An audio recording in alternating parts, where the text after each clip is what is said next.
Zoom, zoom down the road, everybody. Look at all the cars. How many cars in the road are actually paid for? I wonder what the statistic is on the vehicles owned. How many people actually own their car? But in the state of Virginia, you'll never own your car because of the personal property tax attached to it. Isn't that something? Just like your house. You'll never ever own your house. You'll never ever own your house. The government owns your house. I mean, do you really understand that? I think most people do. Governor DeSantis wants to take away I'm assuming, the real estate tax. Is that what he's saying? He says the property tax. I know there's no personal property tax in Florida.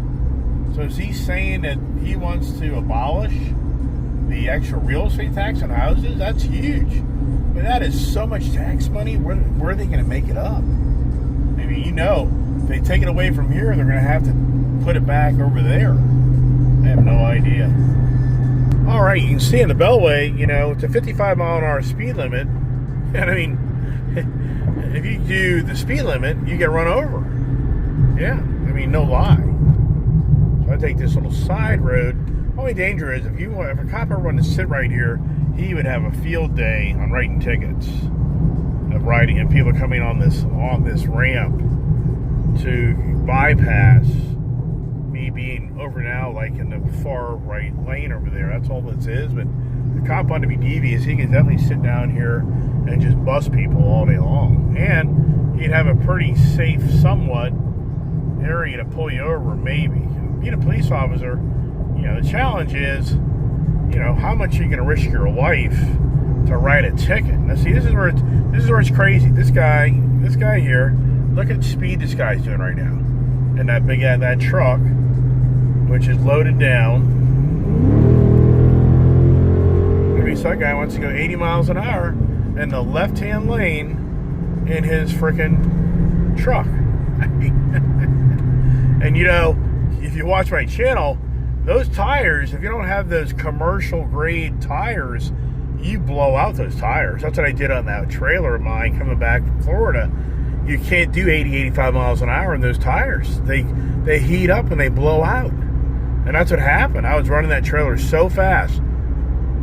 My former trailer I used to have literally put on those heavy duty highway rated tires that are 100 mile an hour rated, 90, 100 mile an hour rated tires. So you realize it or not, if you have an RV or a trailer and you don't have the highway rated high speed tires, you're going to blow out a tire.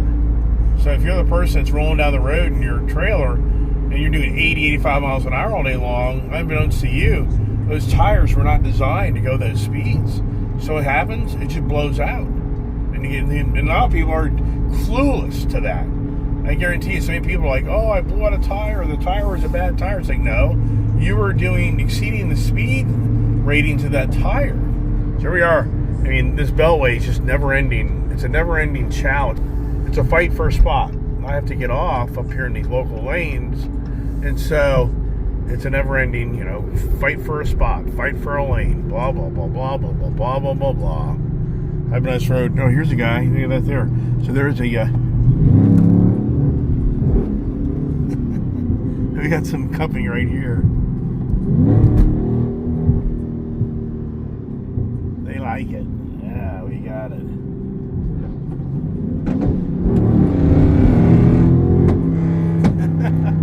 He's at the pop. He's at the pop. See that? I like it. Listen to that thing. It sounds like a damn gun. Doesn't it? Listen to that thing. I don't even have this thing in. I don't have this thing in the actual sport mode, so I'm not even. I don't think at real power. But it seems to kick down pretty good, doesn't it? But he doesn't know. But that's cool. I like it. And I'm not really that color. I don't remember that being a factory color. See, it doesn't catch that. This thing's not catching that gear to really gear down. So to really get this thing going, that's one thing that aggravates me about these 10-speed autos or 8 speeds. A lot of times they just don't grab the gear. But I'm not in the mode to be getting the most power of this because I'm just cruising down the road. I don't feel like having this thing stuck in that one gear where you then start sucking the hell out of fuel. Because if you really are patient on this vehicle can get really good fuel economy. I can get 22, 23, 24 miles per gallon, which is pretty impressive for this big vehicle. Long as you're just not nailing it. That's the challenge. And if I put it in the sport mode, what happens is this thing then is stuck and it doesn't go to the 7th gear. It's like in 5th and 6th gear all the time. So on the highway, to me, then you have high revs and you lose that.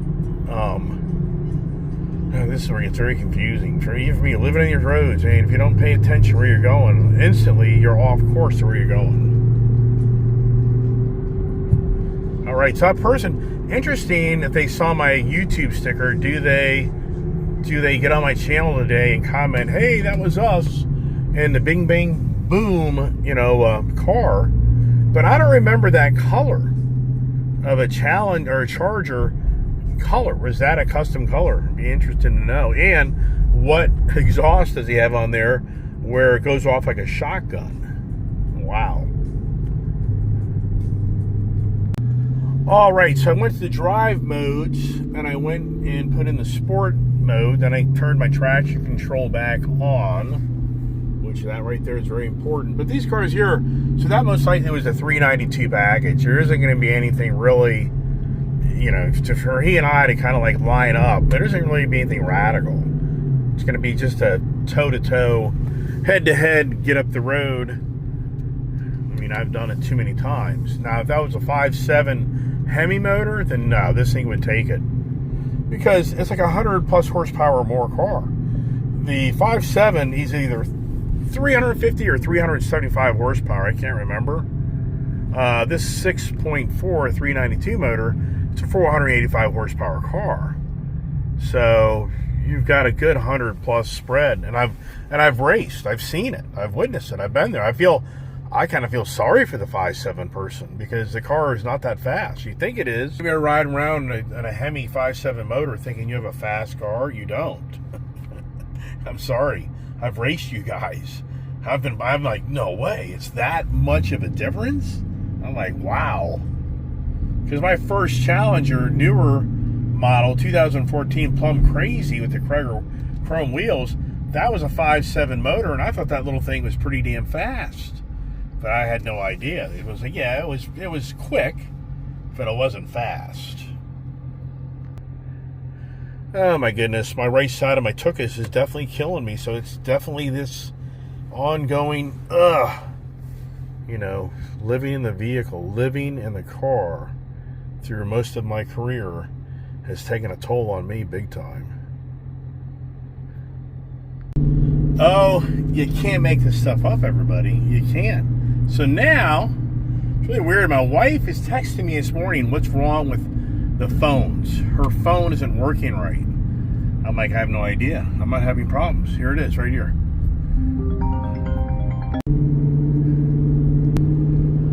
Oh, it's never simple being me, so I don't know what got you heard and what didn't you hear. I don't know if I'll even share that one video. So the wife's calling.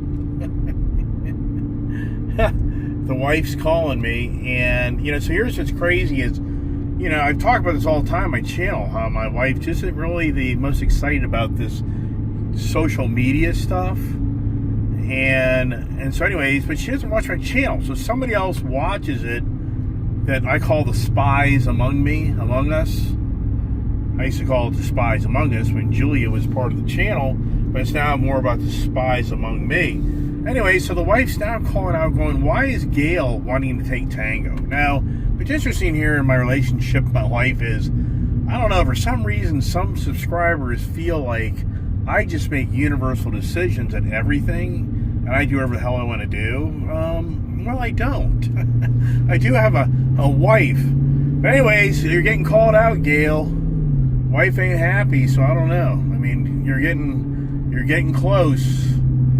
I don't know, Gail. So my wife's not happy right now. You're posting a lot of comments on the channel, and she's saying now that you're using her name, so yikes. Anyways, just giving you a heads up, the wife ain't happy. Anyways, on to bigger and better things, right?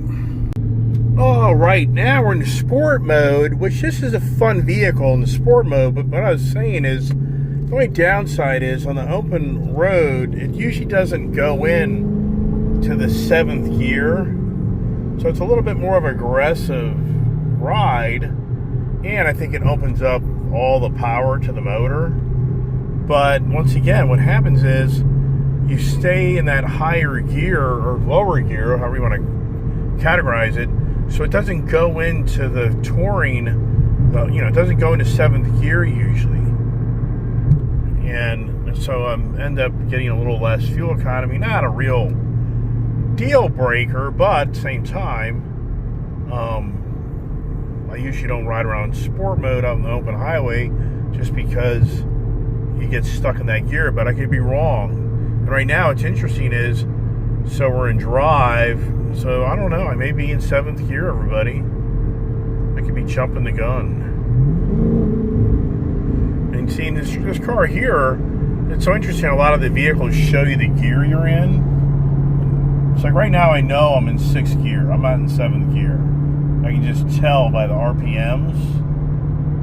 So that's what I was talking about. So if you kind of get into this, there it is. So that's 7th gear right there. So that's not too shabby. On the Beltway extravaganza, driving around, just doing some conversation, and even driving a car and trying to kind of keep the conversation is somewhat challenging to a degree. And that's why people are like, you got to get a headset set up when you're going down the road in your motorcycle and yabba dabba do. And I don't know. I just think, you know what? I just know from driving a car that this can distract you. So riding a motorcycle and running your mouth, I mean, I can do that. I mean, not like I can't do it, but at the same time, I don't know. But I'm not really hearing my motorcycle videos really do much for anybody. The only way I can see that would be maybe beneficial if I'm test driving a new motorcycle when I'm doing a review. But just to kind of have my existing fleet of motorcycles and yabba dabba do about those, I just don't think that a lot's going to come from that, because I just don't have that fear factor entertainment of the motorcycle riding where you see me just about die in the motorcycle as I do death-defying road tricks of going through corners at high speeds, going down the highway, splitting cars, doing 150 mile an hour, 200 mile an hour stints on my motorcycle. There just isn't anything there that's going to really excite anybody, that's going to draw in the justification of me there just running my mouth going down the road on my motorcycle. I just can't see it. And the rains are going to come this afternoon, but I would think later this afternoon. That would be my guess on that. And then here's another little trick on how you kind of maneuver around the roads. You stay in the left-hand lane here, then you act like you're going 95 south, but you don't go 95 south, and you just kind of run parallel. And once again, on these roads, if you're not doing 70, 75 miles an hour, you're not hanging, you're not staying with the pack. It's pretty incredible. And yet a person get pulled over, for speeding on this road. And you just think, yeah, but everybody speeds. It's just a game. I mean, there's a fine line. I don't disagree. The guy doing crazy speeds deserves to be pulled over. But in general, just rolling down the road with the flow of traffic, most people are all going 10, 15 miles an hour over, if not 20.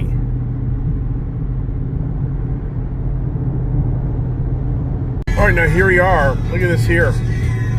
So $6 if I want to stay on the main highway. It's going to be $6. I've already so far this morning spent 12 to go runway. This just cracks me up. This guy's an 8. Look at this speed right here. This guy in this big ass truck. I mean, it's the norm, man. It's the norm for people just to roll down these roads, big rigs, small rigs, at like 80 miles an hour. All right, I don't feel like spending $20 today driving down the road with tolls, and that's where it's going for me. If I stay in this fast lane, I'll just have to bite my tongue and deal with the traffic up the road here. And not spend close to $7 to just end up having to maybe take a little more time as you're in the left-hand lane. The left-hand lane hog is where it all goes. People want to do 75, 80 miles an hour, and you get the people who don't want to do that. So now you got the guys cutting right. Does he shoot right? How does this person navigate this right here? They're going to go right and then shoot up. Now this guy here, whatever reason, this person here has made a decision not to go much faster than they want to go.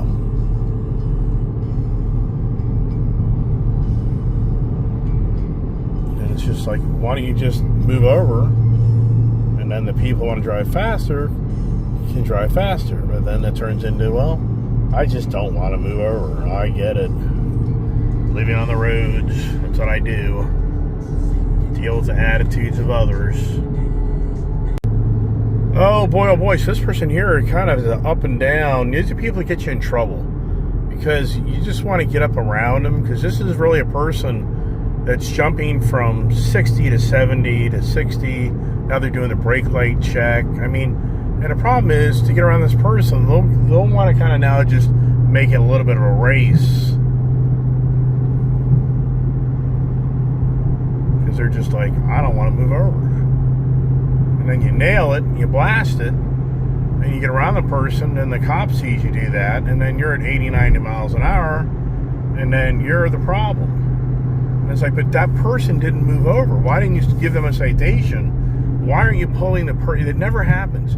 Has anybody ever in their life heard of a story or seen a police officer pull over a person in the left-hand lane that will not move over? I have never ever seen it. I've been on the road now for 40 plus years, and I've never ever seen an incident where the police pull over the guy that will not get out of the left-hand lane. Have you ever seen this? Like, I got a guy right here. It's the same story. I just found the exact same.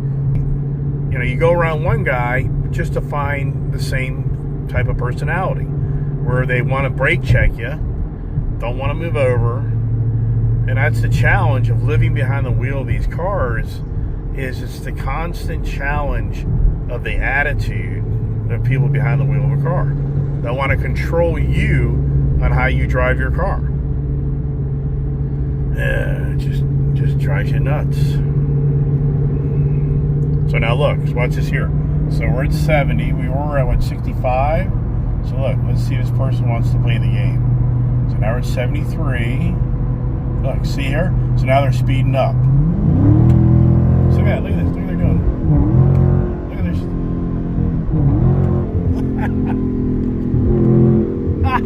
They totally want to race. Hey, this is what goes on. Look at them. Look at them. A total domination of, you ain't getting in front of me. That's what that whole driving experience there was. You just witnessed me take this car up to 80 plus miles an hour to try to get around that person. And you're like, no, you're not getting around me. And so then once I go behind him, he'll just slow back down. Does that mean these stories? That drives you nuts. Oh my God. And here we are, the design of the Beltway, the dumbasses that designed it, don't know how to create exit ramps, on-ramps.